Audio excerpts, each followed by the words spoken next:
Okay, make sure that you put the date on your next to the header for this section. Patterns of earthquakes and volcanoes. Patterns of earthquake activity and volcanoes are closely related. Both occur along faults or cracks in Earth's crust. Large faults often occur at plate boundaries. Smaller faults can occur in the middle of plates. Both earthquakes and volcanoes are the result of plates moving along these faults. Volcanoes form at places where magma or molten rock reaches Earth's surface. Volcanoes and earthquakes are common along a section of Earth called the Ring of Fire, which is the plate boundaries surrounding the Pacific Ocean. So, let's go back and highlight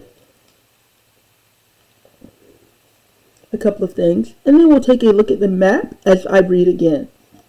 Okay? So, earthquake patterns and volcano patterns, or earthquake activity and volcanic activity, are closely related.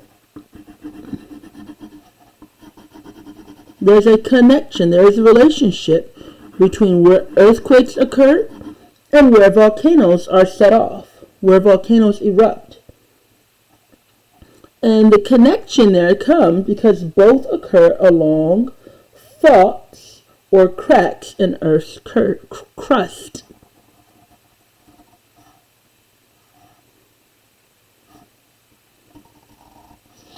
So a crack in Earth's crust is called a fault.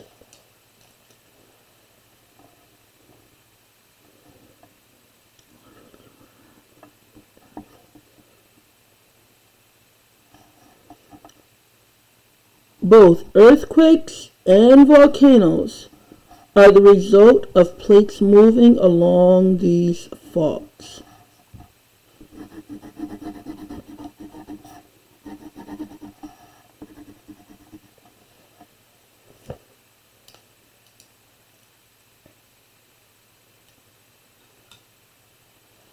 Okay, so now let's take a look at the map here of the Ring of Fire.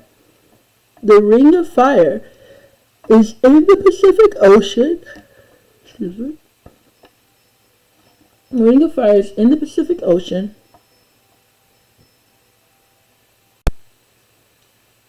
So looking at this map, I see that each one of these little red dots represents a volcano. And I see that the little squiggle line represents a plate boundary. So along this plate boundary here, I have two different plates that are meeting. And here's a volcano.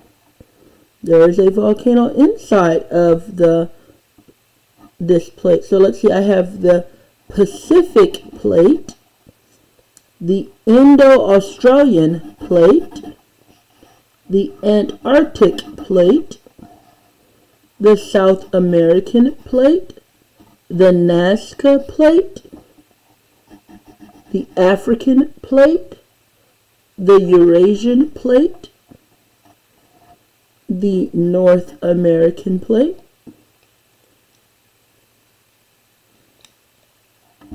and the Eurasian plate.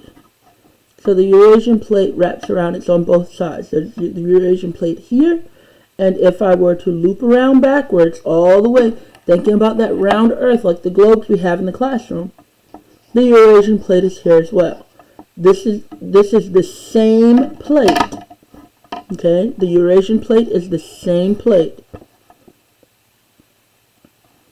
And then I'm noticing where the plates